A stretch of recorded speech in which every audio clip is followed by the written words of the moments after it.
Hello everyone and welcome back to a new video. In this video, I'm going to show you guys how you can upload photos on Wix. So if you guys want to learn how to do it, just follow the steps that I'm going to show you. As you can see guys, I'm right now on Wix.com and this is how the homepage looks like.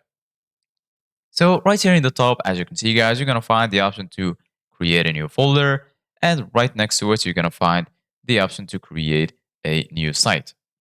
Right here in the center of your screen, you're going to find all of the sites that you have on Wix. So right now, go ahead and hover your mouse over the site you want to edit. Then click on select and edit site. Once you do that, you're going to be taken to your dashboard right here. And then once you're here in the dashboard, here in the left, you're going to find all of these sections. So go ahead and click on edit site here in the bottom. And then once you do that, you will be redirected to this other tab. So right here, this is basically going to be the editor for Wix. Just wait for it to load. And then once it's loaded, this is how it will look like. So right here, as you can see, guys, if you go to the left side of your screen, you're going to find all of these tools that will help you to customize your site.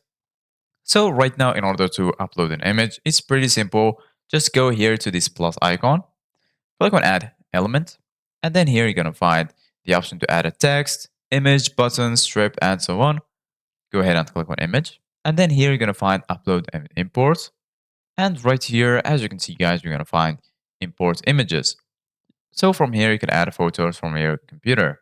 Just click on this little arrow right here, and then you can either drag and drop your file right here, or you can just click on this button and then search right here for the image that you want to add. So for example, I'm going to add this image. Just wait for it to upload. And then once uploaded, you can click on add to page and then you're good to go. So this is it guys for today's video. Thank you guys for watching. See you guys in the next video.